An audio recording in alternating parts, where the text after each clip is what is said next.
It was supposed to be another celebration. Flags waved, drums roared. The crowd in Ouagadougou Square chanted President Traoré's name like a hymn of hope. But behind the cheers, behind the man they adored, stood Issa, the bodyguard sworn to protect him. And the gun in Issa's hand wasn't aimed at enemies. It was pointed at the back of the man who trusted him most. His finger quivered on the trigger. The $3 million blood money pressed against his chest, burning hotter than the African sun. And in that heartbeat, the entire fate of Burkina Faso teetered on the edge of Issa's trembling decision.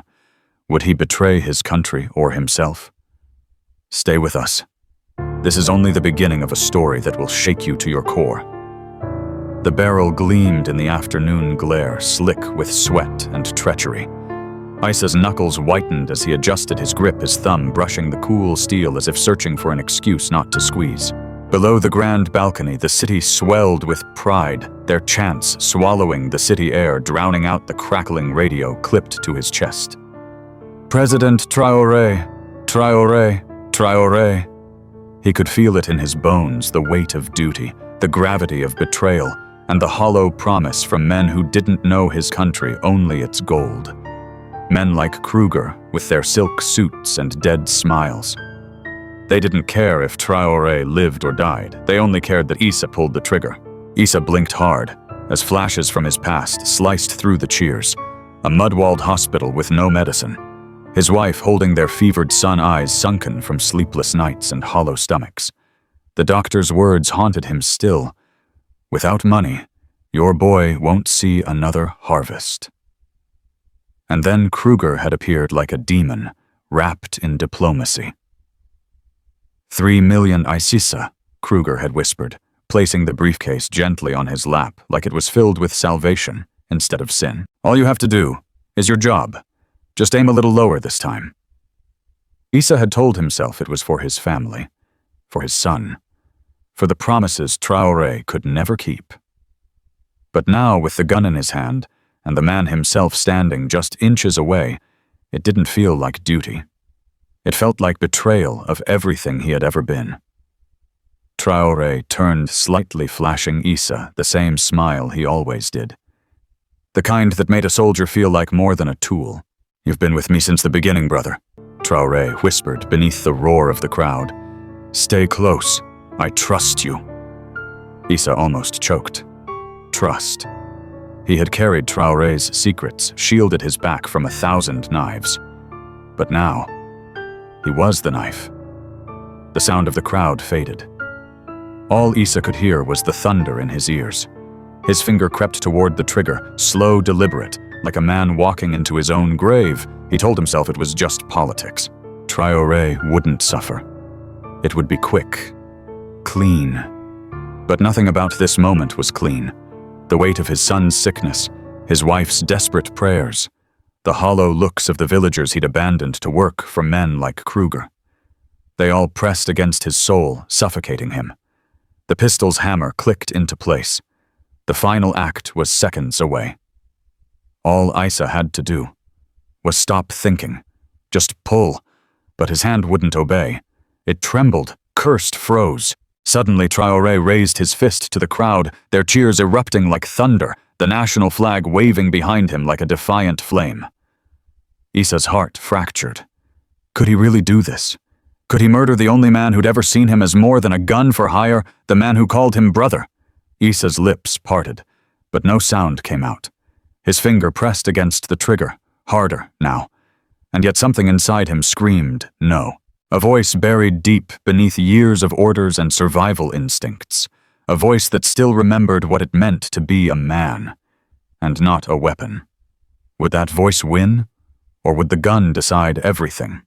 Stay close, viewers. Issa's decision will not only decide Traoré's fate, but the soul of an entire nation. In the next chapter, you will witness a choice that will haunt a man forever. Don't miss it. The warehouse smelled of oil rust and something darker Issa couldn't name. The old military zone had been abandoned for years, but tonight it came alive with shadows and whispers.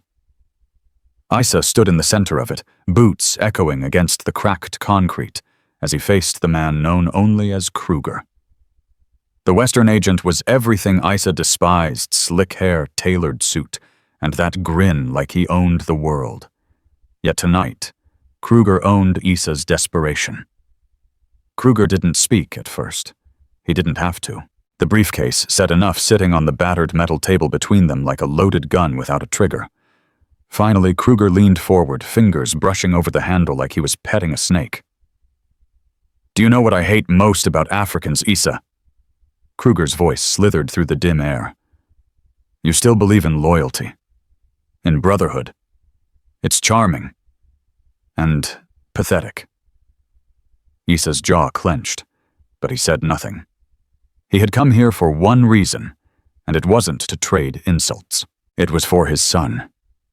For the boy lying in a hospital bed that reeked of bleach and death, a boy Isa could no longer look in the eyes without feeling like a failure.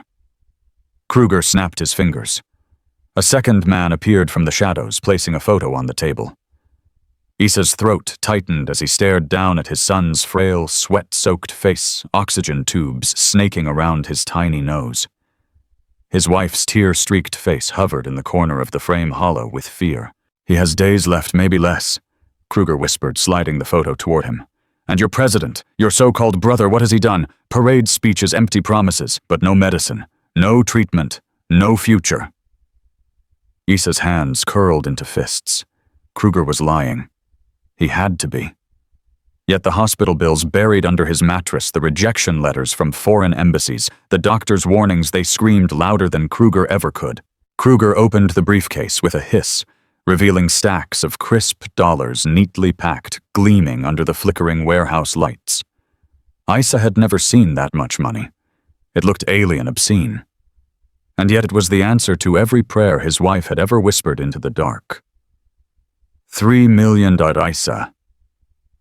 Kruger's smile widened, showing teeth. "Enough to save your boy. Enough to disappear. New passports. New lives. All you have to do is stop playing the hero. Aim the gun you've always carried. A little closer to home." Isa stared at the money like it was a snake coiled and ready to strike. His mind flashed to Traoré's face, the man who had once pulled him out of the gutters of Ouagadougou, given him a uniform, a name, a purpose. Traoré, the man who hugged him like a brother, who trusted him more than anyone. Kruger saw the hesitation. His voice turned softer, almost tender. "Let me ask you something, soldier. Where was your president when your boy got sick? Where was he when your wife wept in empty hospitals? He's a man of words, not action. You can take action." The word sliced deeper than any knife. Action. Isa had always been a man of action. But this wasn't action. This was betrayal. He wanted to scream, to flip the table, to put a bullet between Kruger's smug eyes. But when his hands touched the briefcase, he felt the weight of his son's life pressing down on him. And Isa broke. He took the briefcase. Kruger smiled, clapped him on the shoulder like they were old friends, sealing a deal over drinks. "I knew you were smarter than the others," Kruger whispered. "Delivery at the national address. Close range. Clean shot. Then you're free." Isa didn't answer. He couldn't. His voice had turned to ash. He walked out of the warehouse into the suffocating night, the briefcase a burning weight in his grip. At home, he locked the door, pulled the curtains, and placed the case on their worn kitchen table. His wife stirred in the next room, humming a lullaby to their boy. Isa couldn't bear to look at them. He opened the case, staring at the cold, heartless stacks of money. He reached out his hand, trembling as he touched the top layer, feeling its emptiness seep into his bones. It should have felt like salvation. It felt like a curse. Isa sat down, buried his head in his hands, and for the first time in years, the soldier wept. The hospital reeked of disinfectant and despair. Isa moved through the narrow corridors like a ghost, his boots barely making a sound. He knew the staff by name now. They called him Sir, but their eyes whispered pity. No man should have to watch his son fade inch by inch beneath flickering ceiling lights and empty medicine cabinets. Isa reached his son's bed, his heart hammering against his ribs as he slid the briefcase under the rusted frame. He did it quickly, like hiding a weapon, then pulled the blanket down to cover the edge. His son stirred, coughing softly, eyes half-lidded in feverish dreams. Isa kissed his boy's forehead, felt the heat boiling under the skin, the fragility of a life he could no longer protect with a gun alone. Behind him, his wife stood in the doorway, arms crossed, face carved from stone. She hadn't asked where the sudden money for the experimental treatment came from, but Isa saw the questions burning in her eyes. She wasn't a fool. She'd seen enough men sell their souls in the markets of Ouagadougou to recognize when her husband had joined their ranks. She didn't speak. Didn't need to. The silence between them said everything. She turned away first, retreating into the shadows, clutching their boy's medical charts, like they might shield her from whatever storm Isa had unleashed into their home. The next morning, Isa returned to the palace like nothing had changed. He wore the uniform, walked the halls, saluted the men. But inside, he was hollow, brittle, a cracked vessel carrying poison. He studied Traoré's routines with the precision of a surgeon. The president always preferred to take the long corridor toward the garden balcony after his morning briefings. Isa knew the spots where the cameras went blind for 3.2 seconds. He mapped them in his head, tracing invisible lines between marble pillars, calculating the perfect moment when the world would look the other way, and Isa would pull the trigger. Yet the closer he got to the man, the harder it became to see him as a target. Traoré greeted Isa with that easy smile, clapped him on the shoulder, spoke to him in the old dialect only they shared from their days as young recruits. Isa tried to keep his face like stone, but cracks kept bleeding through. Each gesture of trust, each laugh Traoré shared over bitter coffee, felt like a dagger twisting deeper into Isa's ribs. He remembered nights in the jungle, back when they were nobodies dreaming of a Burkina Faso where men like them would never have to kneel again. Traoré still believed in that dream. Isa wondered when he had stopped. He watched Traoré play with the children of staff in the palace courtyard, tossing a soccer ball like he didn't carry the weight of a nation on his back. Isa's hands curled into fists behind him. He told himself it was easier this way. Traoré would never see it coming. There'd be no pain, no fear, just a clean shot. One breath. Over. But when Isa looked at the man's face, all he saw was the brother who once lifted him from a ditch and called him family. That night back in the tiny apartment above the hospital, Isa sat in front of the mirror. He unbuttoned his uniform slowly, each thread peeling away like old skin. The mirror showed a face he barely recognized. Hardened, hollow-eyed.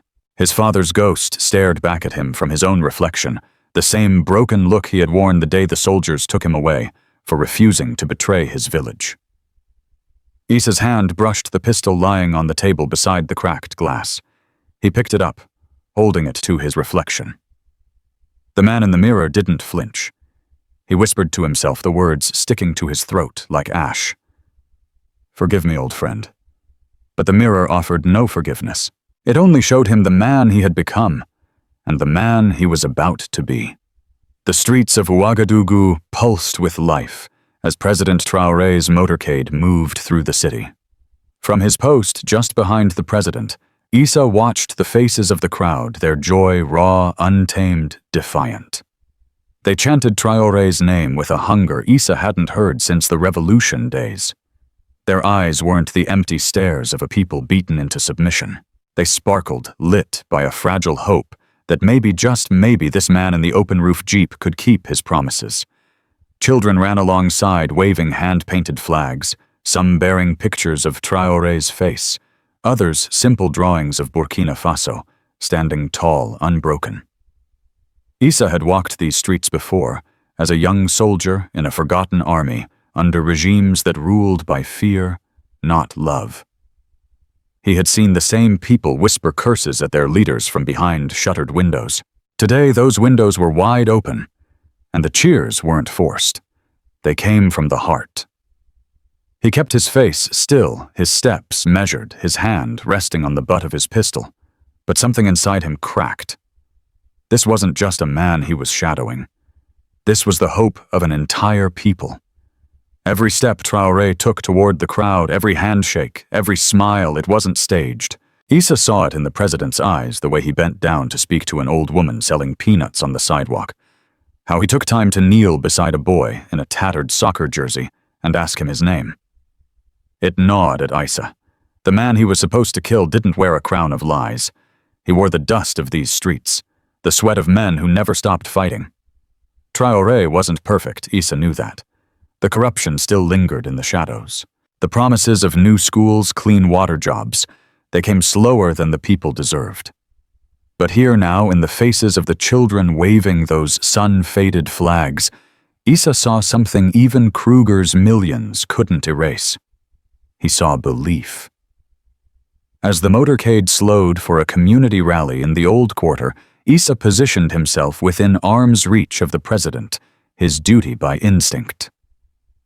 Traoré turned to him, grinning. "Feels good, doesn't it, brother?" Traoré said, clapping him on the back. "These people. They remind us why we fight." Issa forced a tight smile, his stomach churning.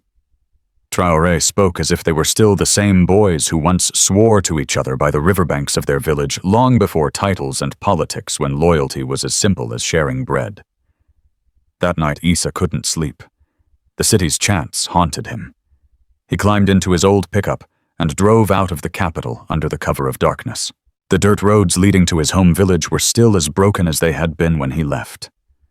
Potholes swallowed his tires, and the villages he passed looked like ghosts frozen in time. When he arrived, the sun was just breaking over the thatched roofs. Nothing had changed. The same cracked well stood dry in the center of the square. The same church with its leaning bell tower. He walked past the faded murals from the revolution slogans of freedom, now smeared with mud and neglect. He found the old schoolhouse, or what was left of it. The roof had collapsed. Vines crept through shattered windows. The blackboard was still there, a message from years ago, barely visible beneath the dust. "The future is ours." Issa ran his fingers over the words, their meaning bleeding into his bones, like an old wound reopened. This was what the West had promised to rebuild. They had sent consultants, ambassadors, foreign aid. They posed for photos in the city square, shook hands, gave speeches. And yet here in the village, where Issa had once dreamed of becoming a teacher, the only lesson left was decay. Kruger's words came back to him bitter and sharp. The West had always lied.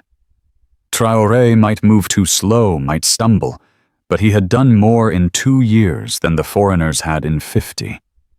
Issa sat on the cracked steps of the schoolhouse until the sky turned gold, his head heavy in his hands. He had taken Kruger's money because he thought it was the only way out. But maybe he had been wrong. Maybe there was still a fight worth waging. Maybe he was aiming the gun at the wrong man. As the village children played soccer in the dust using a tied bundle of rags as a ball, Issa's gaze hardened. He had to choose. Not for his son, not even for Traoré, for this place, for what it once meant to him. His hands trembled as he wiped his face, but his heart no longer did. Issa tried to bury himself in duty. He memorized Traoré's schedules, tightened security protocols, rehearsed evacuation drills until the guards complained of exhaustion. But none of it quieted the gnawing at the back of his skull, the shadow of Kruger's deadline looming closer with each breath. Days blurred into nights, and still he heard nothing from the foreign agent. That terrified him more than any message.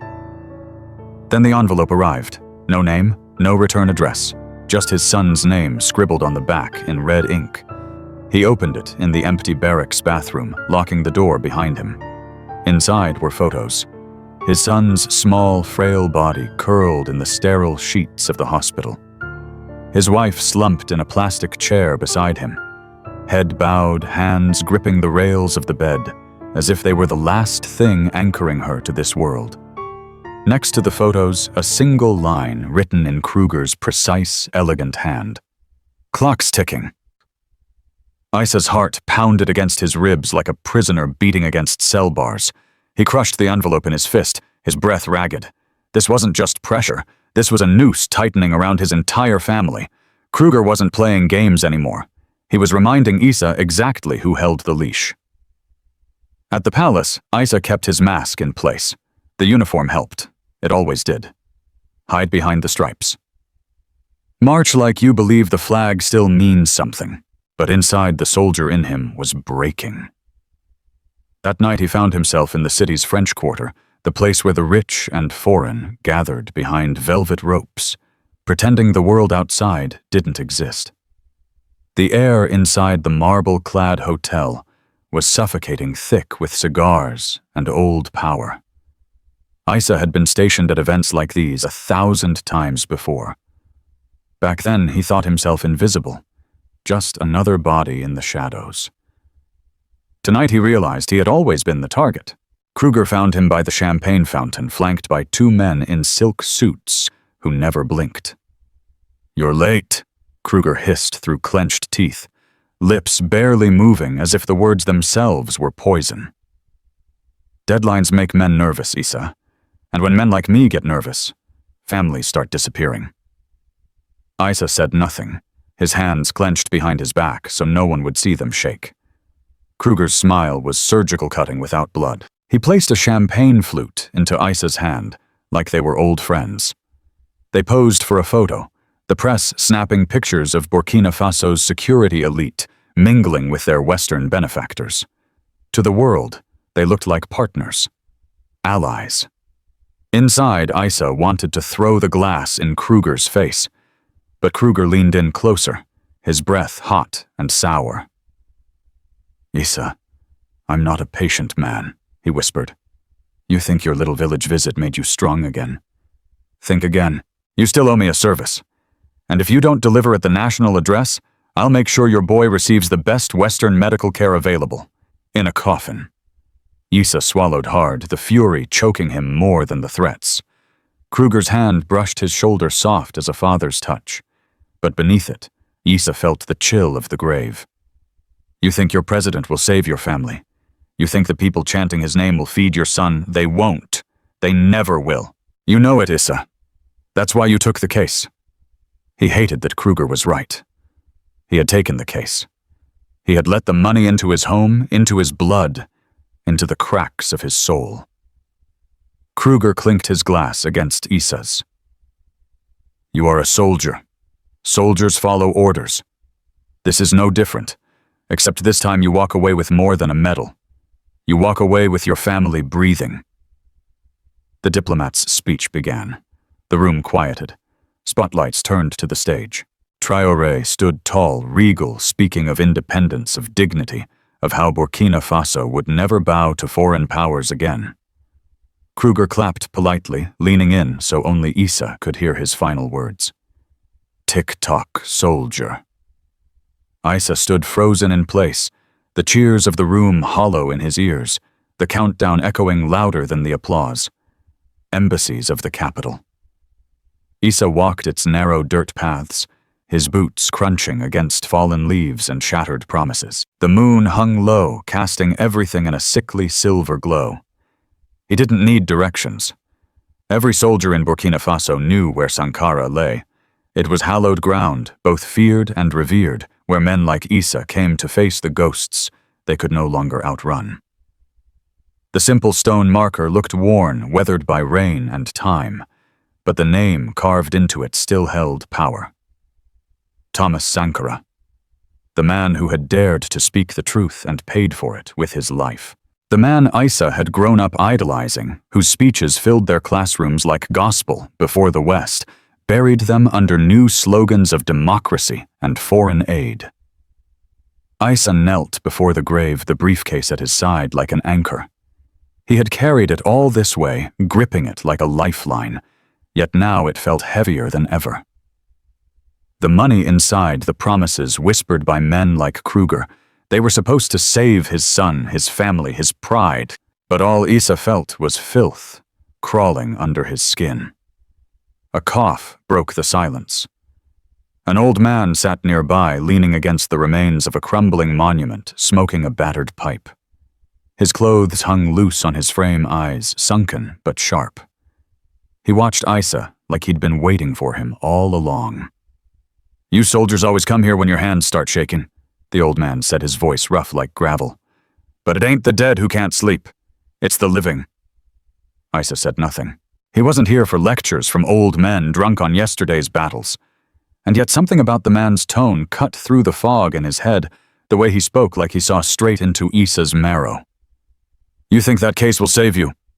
The man pointed at the briefcase with his pipe. "It's just paper, son. Dead trees printed by dead men who never fought for anything but themselves." Isa's throat tightened. His hands clenched the handle of the case. "Sometimes," the old man continued, puffing smoke into the night, "a soldier's gun can point at his people, or protect them. The bullet don't know the difference. But you do." The words hit Isa harder than Kruger's threats. He wanted to scream at the old man, tell him he didn't know what it was like to have your child dying while the world watched and did nothing. But deep down he knew the man did know. They all did. Every father in this cursed land had held a dying child in their arms at some point, whispering promises they couldn't keep. Isa stared at Sankara's grave, the soil hardened over decades of betrayal and blood. He saw himself reflected in the cracked stone not as a protector, but as the same kind of coward who once turned away while Sankara fell to traitors dressed as friends. He opened the briefcase. The money glared back at him, pristine, untouched by the filth that filled Isa's heart. He grabbed the stacks with both hands, slamming them against the tombstone again and again, until the paper tore the plastic casing, split the dirt, swallowed the shredded remains. But even as he gasped for breath, sweat mixing with tears, the money still haunted him. In his mind, he saw his son's face pale, hollow, fading faster than the ink on those bills. "I can't save him," Isa whispered into the grave, his voice shaking. "I can't save any of them." The old man rose, laying a bony hand on Isa's shoulder. "Then fight for the one still breathing soldier. Fight like Sankara did, knowing you might lose. That's what makes you a man." Isa sat there long after the old man left, staring at the torn bills, scattered like dead leaves across the graveyard floor. He realized he couldn't run from his choices. Kruger's deadline still hung over him like a guillotine. The only thing he could do now was choose where to aim the gun, and maybe, just maybe, who the real enemy was. The decision sat heavy on Isa's chest as he marched through the palace gates at sunrise. His mind screamed at him to turn back, to run, to protect what little of his soul remained. But his legs carried him forward up the marble steps past the guards who nodded at him with trust in their eyes he no longer deserved. The corridor smelled of polished wood and fresh coffee, the air calm before the inevitable storm. He would tell Traoré today. He would confess everything. The bribe, the deadline, the gun meant for his back. He owed him that much. Traoré's office door loomed ahead. Isa swallowed hard, rehearsing the words he couldn't even say to himself. How do you tell the man who lifted you from nothing that you almost sold him for 30 pieces of silver? His hand froze inches from the door. He clenched it into a fist, forcing the tremor away. Then the gunfire shattered the morning calm. Isa spun instinctively, his soldier's reflexes taking over where his conscience stalled. Shouts echoed through the hallways. Guards scrambled from their posts. Smoke flooded the corridors. Isa didn't hesitate. He ran toward the chaos, toward the man he had once been ordered to protect, and now, after everything, still couldn't let die.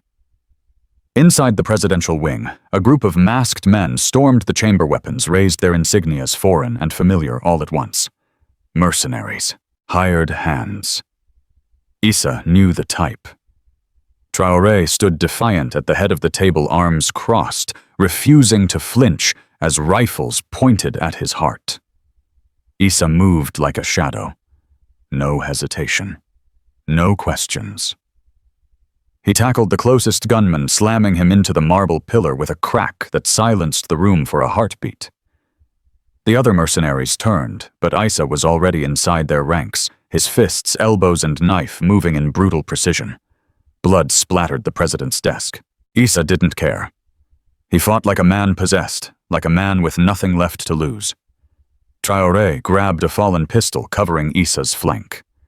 Together they pushed the attackers back step by step, until the room reeked of gunpowder and broken bodies. The few remaining mercenaries fled, leaving the palace guards to clean up the rest. Isa stood over the last downed man, panting, his shirt soaked in sweat and blood, his heart thundering like war drums in his ears. The room fell into a stunned hush. Traoré turned to him, breathing heavy, his eyes wide, not with fear, but something else, trust. "Isa." Traoré stepped closer, gripping his arm tightly, grounding him in the moment like an anchor. His voice was raw, filled with something Isa couldn't bear to hear. "You've never failed me." The words cut deeper than any blade. Isa opened his mouth to speak, to confess everything. But the words died on his tongue. His body trembled under the weight of Traoré's gaze. The warmth of his grip, the memory of the briefcase shattered against Sankara's grave, still fresh in his mind. He couldn't do it. Not now. Not after this. Not yet. Traoré clapped him on the back like they were still those two boys in the dirt fields dreaming of a free Burkina Faso. "You saved my life today, old friend." Traoré smiled, though there was exhaustion in his eyes. "And I don't forget debts like that." Isa forced a nod. But inside he felt hollow, cracked, a man torn between the brother who still saw him as a shield and the traitor he knew himself to be. The cheers of the guards filled the hallway as they secured the palace, but Isa heard none of it. All he heard was the ticking in his head. Kruger's clock, still counting down, still waiting for the shot Isa no longer had the will to take. But he knew now. Kruger wouldn't wait much longer. The plan took shape in the shadows where men like Isa had always done their best thinking. He knew Kruger by now. Knew his arrogance, his taste for precision, his belief that Africans were too primitive to play at his game. Isa would use that. Use his loyalty like bait, his betrayal like a weapon. It was the only way to end this, to free his family from the noose Kruger had tied around their necks. He fed the lie carefully, whispered through back channels, slipped through the palace's fractured security. Traoré was planning an unannounced visit to the central market square, an old campaign promise to walk among the people. Kruger would see it as the perfect moment. Open streets, crowds for cover. A vulnerable president with his guard lowered. The trap was set. Kruger bit. The response came swiftly. A message slipped into Isa's pocket during a diplomatic gala, as if nothing had changed between them. "Tomorrow, the market square. Do not fail me again." The words bled into Isa's hands as he crushed the paper into dust. His heart hammered against his ribs, but his face remained stone. The die was cast. Now came the part that separated soldiers from cowards. That night, Isa went to his old footlocker hidden beneath the rotten floorboards of his apartment. Inside lay the rifle he hadn't touched since the revolution.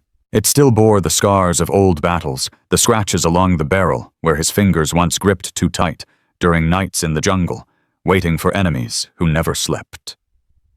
He ran his hand along the cold steel, feeling the weight settle into his bones like an old friend. This wasn't the weapon of a palace guard or a puppet soldier.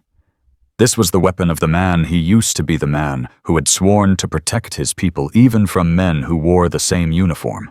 He cleaned the rifle meticulously, oiling the parts until they gleamed like obsidian. He loaded the magazine with the precision of a man assembling his own fate. Each bullet slid into place like a heartbeat, steady, defiant. This wasn't about survival anymore. It was about ending the lie. About looking Traoré in the eyes and proving at least once that Isa still had something left worth fighting for. The morning sun rose over Ouagadougou like fire. The market square buzzed with life vendors, shouting, children playing, the smell of grilled meat and ripe fruit mixing with the scent of old dust and sweat. Isa moved through the maze of stalls unnoticed, just another face in the crowd. His old rifle slung low under his long coat, hidden from prying eyes, but ready. Always ready. He positioned himself on the rooftop of an abandoned bakery, the perfect vantage point. He could see the entire square. He could see the convoy's route, the choke points, the escape routes Kruger's men would use. Every angle calculated, every bullet accounted for. The people below had no idea what was coming. That men like Kruger had paid other men, mercenaries, assassins, cowards, to bathe their streets in blood, to prove a point that had nothing to do with Burkina Faso. Issa scanned the crowd, the rifle's scope, sweeping across the familiar faces of mothers haggling over vegetables, fathers hauling crates of yams, children chasing each other through puddles left by last night's rain. These were his people, his city, his home, and he wouldn't let Kruger turn it into another graveyard. He heard them before he saw them. The sound of boots on broken stone, the glint of foreign weapons beneath civilian clothes. They moved in teams, cocky, loose formations, believing their inside man, Issa, had cleared the way for them.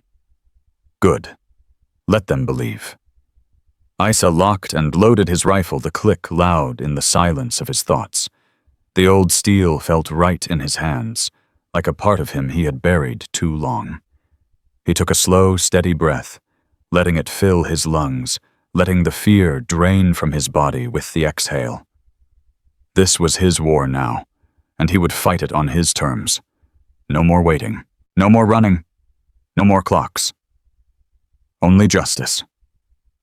The market square erupted in screams as the first shots split the air. Kruger's mercenaries poured into the crowd like wolves, unleashed their weapons, hidden beneath coats now flashing cold steel in the morning sun. Stalls overturned. Crates of fruit exploded under gunfire.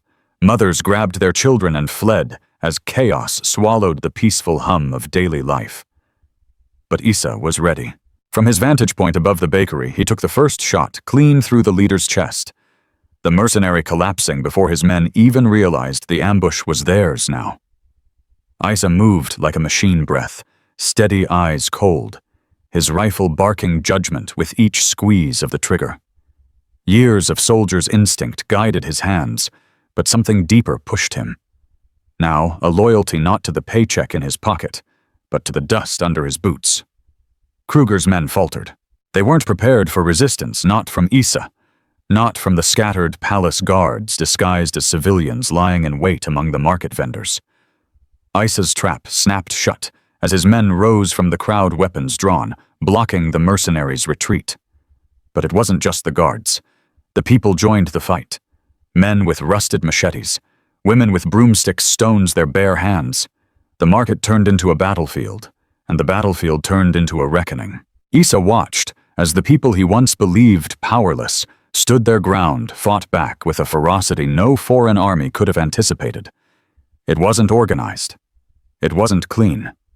But it was theirs. In the center of the square, Traoré appeared like an unmovable mountain, flanked by a small band of loyal guards. Bullets ripped through the air, yet he stood tall, refusing to duck, refusing to run. His voice calm and thundering over the chaos called out to the people. This is our land, our streets, our fight. Stand with me, brothers and sisters. And they did. Kruger, watching from the shadows of an alley, realized too late that his mercenaries were no longer hunters. They were prey. His plan, crafted with the arrogance of men who thought they understood Africa, crumbled under the weight of the people he had called savages. Issa spotted him, the snake in the suit, trying to slip through the smoke, heading for the armored vehicle, waiting beyond the square. Issa leapt from the rooftop, landing hard in the dirt, his old rifle clutched tight as he pushed through the melee, ignoring the pain in his leg where an old wound threatened to buckle him. He fought his way to Kruger, his path marked by bodies, by the roar of a people who would no longer bow. Kruger stumbled backward as Issa emerged from the smoke, his face twisted in fury, not of a hired gun, but of a man who had reclaimed his soul. "You think you own us?" Issa snarled, grabbing Kruger by the collar, slamming him against the market wall. "You think your money makes you king?" Kruger spat blood, sneering even in defeat. "You're all the same. Dogs. You'd be nothing without us." But the people circled now, silent eyes burning, their hands clenched, not in fear, but in rage. "No," Issa growled, dragging Kruger into the center of the square, throwing him at the feet of the people. We were nothing because we let men like you tell us who we are. The crowd surged, dragging Kruger through the dirt, stripping away his polished suit, exposing the coward beneath. They beat him not with weapons, but with the force of their voices, their hands, their dignity. Issa stood back, watching, as the people of Burkina Faso claimed justice the only way they knew how, with their own hands on their own soil. Kruger screamed, but no one listened. Traoré approached Issa, his face stained with smoke and sweat, but his posture unshaken. Today, they remembered who they are, Traoré said softly, eyes never leaving the crowd. And you reminded them, Issa. Issa said nothing. He had no right to words. Not yet. But as the market square rang with victory as Kruger was dragged through the dust by those he once called less than human, Issa allowed himself one small, silent breath of peace. For the first time in months, the clock in his head stopped ticking. And he knew the real war was just beginning. They called it the Court of the People, but it was no courtroom of marble and glass. It was the market square itself, still stained with the blood of the fight, the stalls patched back together, the people gathering under the same sun that had witnessed their uprising.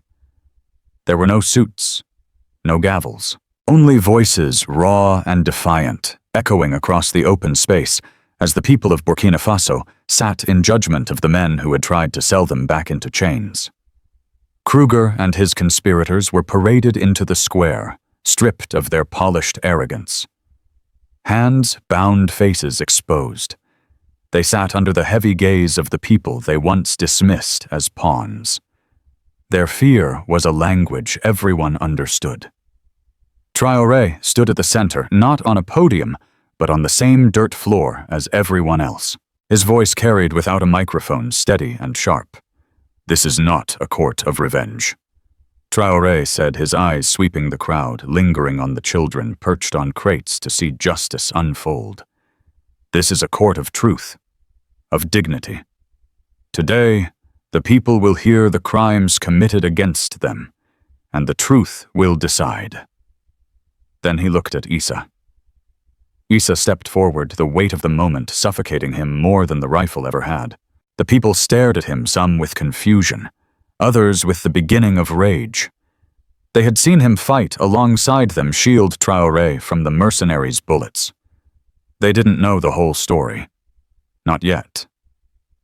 Issa faced them, his throat dry, the truth, a heavy stone he had carried too long. I stand here not as your hero, Issa said, his voice hoarse. I stand here as your betrayer. A murmur rippled through the crowd like the first crack of a dam. Issa didn't flinch.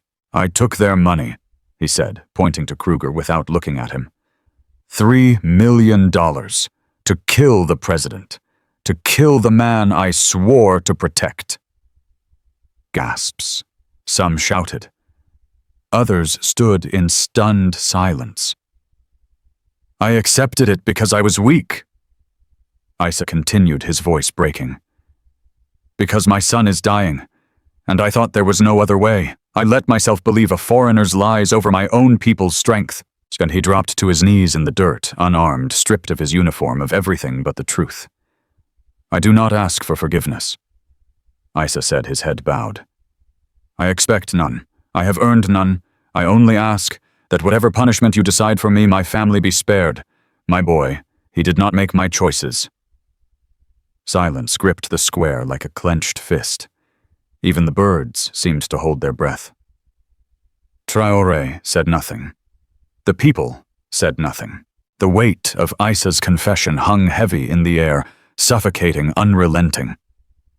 Kruger tried to speak, to twist the moment back into his control, but the people ignored him now. All eyes were on Issa, the man who had nearly sold them out, and the man who had fought beside them in the dirt. The silence dragged on, stretching into something unbearable. Issa remained on his knees, his head low, the sun scorching his back, waiting for the verdict only the people could give. No one moved. No one spoke. Justice had no words that day. only silence. The silence weighed on the square like a burial stone. Isa stayed kneeling, unmoving, waiting for the blow he knew would come. The people's eyes burned into his skin, searing him with judgment more brutal than any bullet. He had confessed before them all, laid his sins bare on the same ground where they had bled and fought for their dignity. He felt no right to stand. His fate wasn't his to claim. It belonged to them now. Traoré stepped forward, the crowd parting around him like water, their faces tense, expectant, unsure if their leader would order the execution of the man who had almost stolen their future. Traoré looked down at Isa, and for a long moment said nothing. The weight of the silence deepened, pressing against every chest in the square. Finally, Traoré spoke, and his voice cut through the heavy air like a blade, low but sharp enough to make every man, woman, and child lean closer.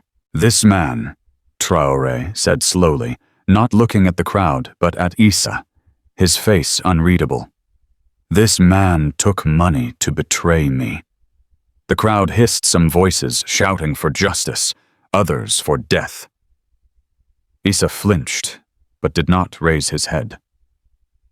"But," Traoré's tone shifted louder now, rising like a drumbeat. "This man also saved me from an enemy worse than death. He saved me from betrayal, from within." The words washed over the square like a wave. Confusion rippled through the faces of the crowd. "He protected me not just from bullets, but from the kind of enemy that hides in shadows, wearing the mask of brotherhood, speaking our language, knowing our weaknesses." Traoré continued, his voice growing stronger with every word. "He showed me that even in our darkest hour, redemption is possible, that a man can fall and still rise again." Isa's breath caught in his throat. He didn't dare believe what he was hearing.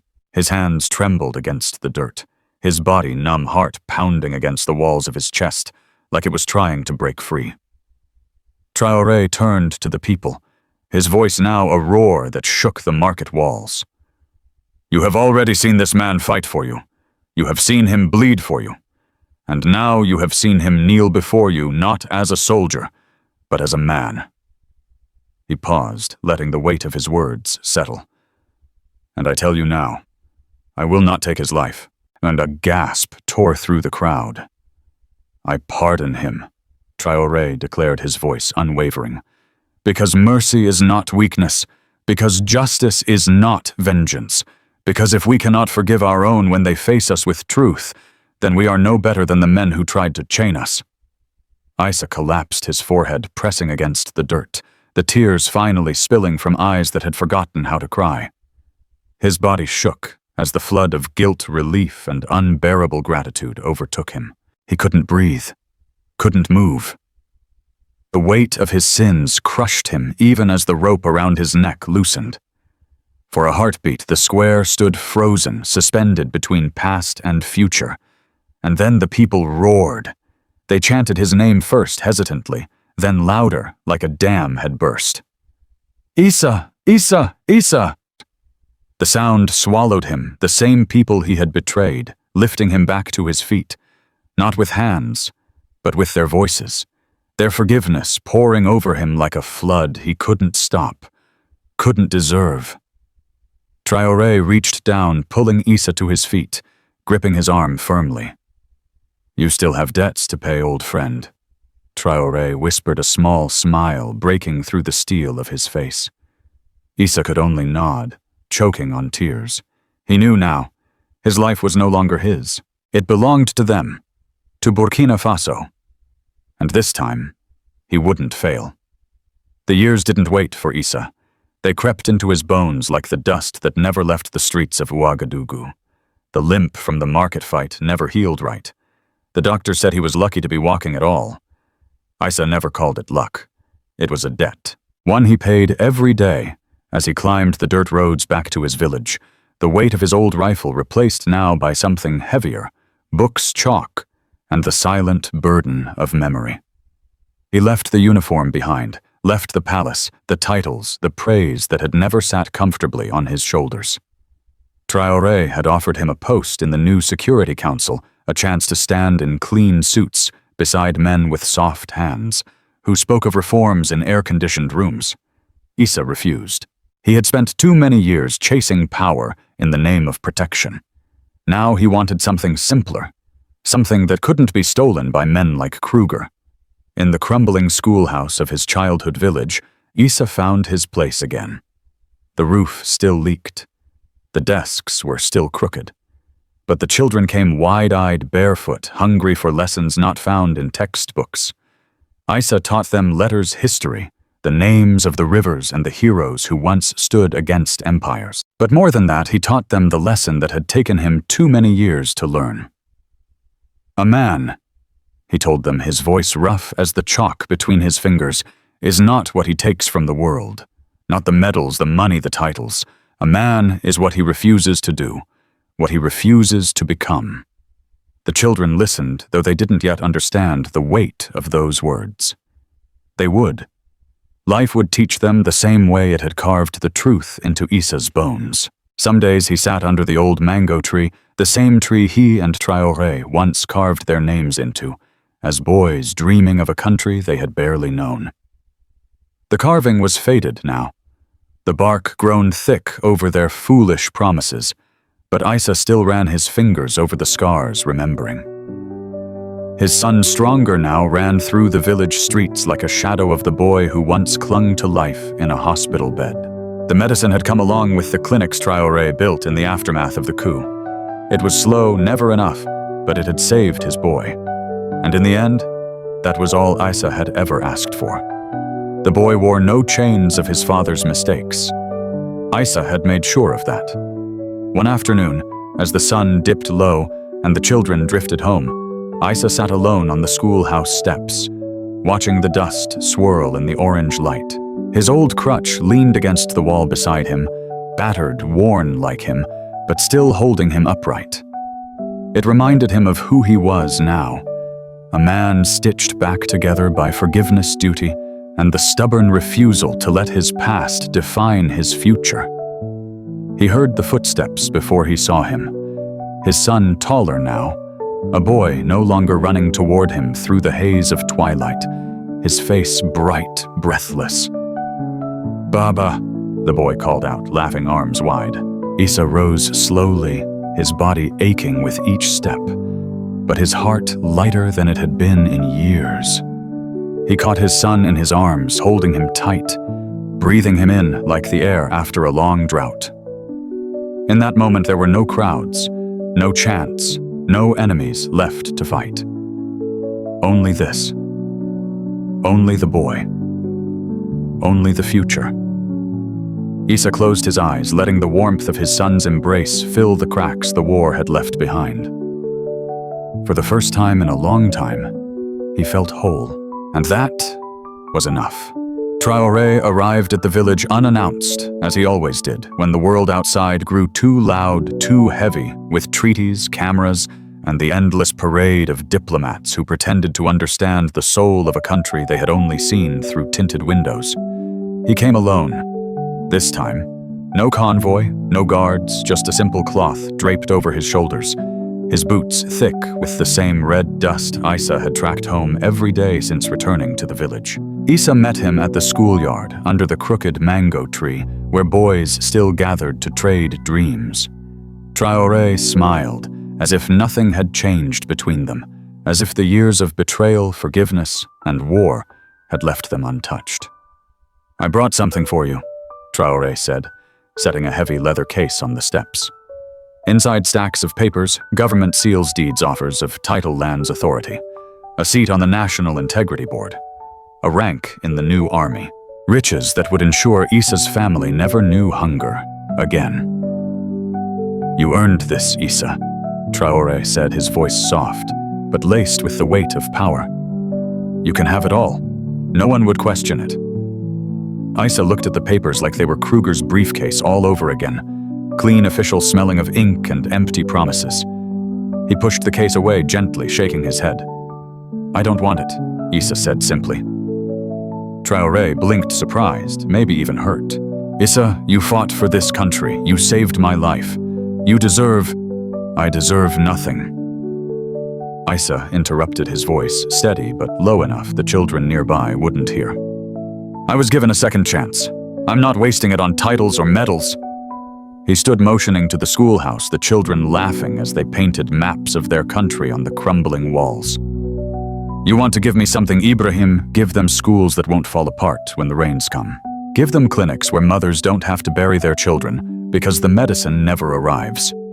Give the miners clean water and fair pay so they don't die underground while foreign companies get rich. He paused, letting the words settle between them like dust. That's what I want. Traoré exhaled slowly, a smile breaking through the surprise. You always did ask for more than most men.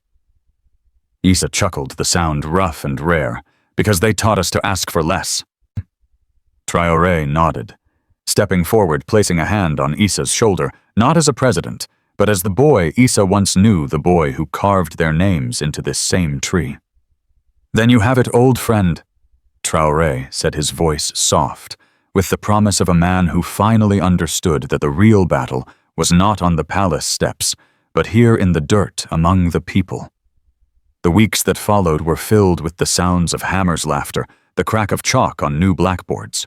The government sent engineers, builders, doctors. Isa refused to let them pose for photos. The only audience he needed were the children whose feet pounded the new classroom floors, the mothers who no longer feared the sound of coughing in the night. Under the mango tree, Isa watched the children study their notebooks spread across the ground where he and Traoré once sat barefoot, hungry, daring to imagine a world no one had given them permission to dream about. He leaned on his old crutch, its wood worn smooth by years of use, a relic of battles fought both in the open and in the quiet corners of his own heart. His son sat among them now, head bent over a textbook, the boy who had once been too weak to run, now leading the other children in games after lessons. Isa let himself smile, a small, quiet thing, like the breeze rustling through the mango leaves above him. He didn't need a title to know he had done enough. He had chosen the only legacy that mattered, one they would never forget. The crowd gathered long before dawn, pouring into the village square from miles around, drawn by the promise of a day they had never believed would come. Traoré was coming. Not to the capital, not to a gilded hall or military parade, but here to the forgotten village that had once been a scar on the map, a place no one spoke of unless they whispered of hunger or grief. Today, it would be spoken in the same breath as dignity. Isa stood in the crowd like a shadow, arms crossed, his old hat pulled low to hide his face, his crutch buried in the dust beside him. He had made sure the stage was built right in the center of the square, where the school children could see, where the market women could crowd close, where the old men would feel the respect they had been denied for too long. He wanted no part in the ceremony, had told Traoré as much when the president insisted he sit beside him. Isa refused. This day wasn't about him. It was about them. Traoré arrived in a simple jeep. No convoy, no guards, just him and the people. The roar that met him wasn't the rehearsed cheer of politics. It was the raw sound of a people who had been seen, who had been heard. He climbed onto the wooden stage, standing beneath the same mango tree that had once shaded boys like Isa from the harsh sun, while they dreamed of a freedom they had no language for yet. Traoré didn't use notes. He didn't need them. My brothers and sisters, he began, his voice carrying over the square like the call of an old drum. I stand here today not as your president, but as your son, as the son of this soil, of these streets, of these faces. He paused, letting the words settle into the bones of the people who had waited a lifetime to hear them. This village, Traoré continued, his eyes sweeping the crowd, has carried the burden of our nation's silence for too long.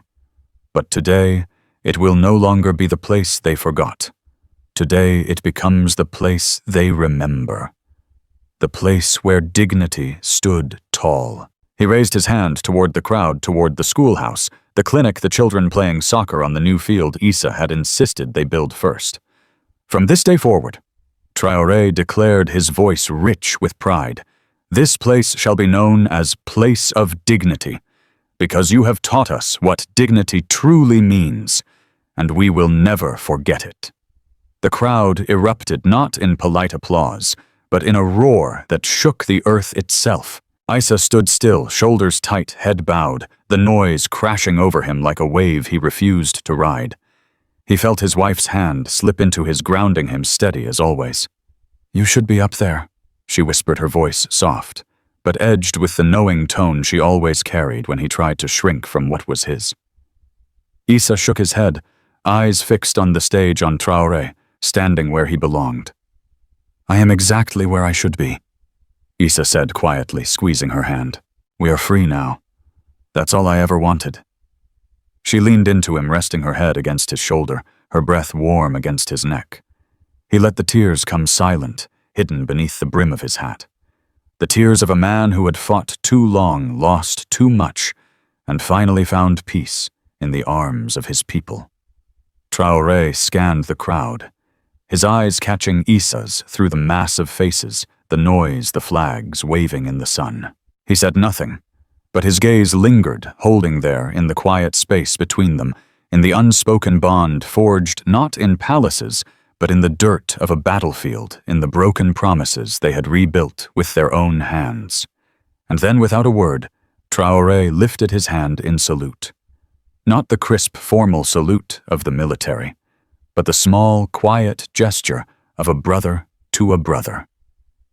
Issa returned the nod, his throat tight, the weight of that simple moment heavier than any medal. They didn't need words. They never had. The museum sat in the heart of the capital, a gleaming building of glass and steel, its walls filled with the echoes of a country's struggle, its triumphs, its wounds. Children wandered through the exhibits in hushed wonder, their fingers tracing faded photographs, worn uniforms, cracked helmets from wars they had only read about in school books. But in the quietest wing, far from the grand displays of leaders and victories, stood a small glass case, almost forgotten, in the corner. Inside, an old wooden crutch leaned against a weathered plaque, its once smooth surface scarred by years of use, the grip worn down to the bone. It wasn't polished. It wasn't pretty. It sat in the case, like an artifact of a man who had carried his battles inside where no camera had followed. A young girl paused before it, her eyes wide, her reflection mingling with the ghost of the crutch inside the glass. She frowned. "This?"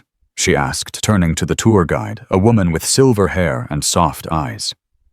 "Why is there an old crutch in a museum about heroes? It's not even gold." The guide smiled gently, leaning closer, her voice dropping into the kind of hush that made children lean in like they were being told a secret. "This," the guide whispered, pointing to the crutch, held up a man. She let the words hang there for a moment, watching the girl's puzzled face. "And that man," the guide's voice softened even more, "held up a nation." The girl tilted her head, still confused. "He wasn't a president. He wasn't in the history books." The guide continued, her hand pressed against the glass, as if feeling the weight of the wood through the barrier. But he was the man who reminded the others who they were when they almost forgot. He was the one who walked into the dirt when the rest stood on stages, the one who chose schools over medals, justice over titles. And when his legs failed him, he still stood tall. On this. The girl pressed her hand against the glass, her fingers small against the outline of the crutch. "What was his name?" she asked softly. The guide smiled, a tear welling in the corner of her eye, but she shook her head. "Some names are not carved in stone," she whispered. "They live in the places they left behind, in the children they taught, in the streets they saved. You walk on his legacy every time you walk free." The girl nodded slowly, the weight of it sinking into her young heart. The guide stepped back, letting the girl linger alone with the crutch, the soft museum lights casting a golden glow around it as if it still held the warmth of the man who had leaned on it through battles the world would never see. In that stillness, the crutch stood taller than any statue in the capital, a monument not to power, but to dignity, resilience, and the unseen heroes who carry nations on their backs, without asking for applause. The girl wiped a tear from her cheek, though she didn't know why, and whispered to the crutch as if the man who once leaned on it might still be listening. "Thank you," she said simply. The museum echoed quietly as she walked away, her footsteps light, but the weight of his story carried with her, tucked inside her heart, like an old song passed down through generations. The crutch remained bathed in soft, forgiving light, and it stood, always.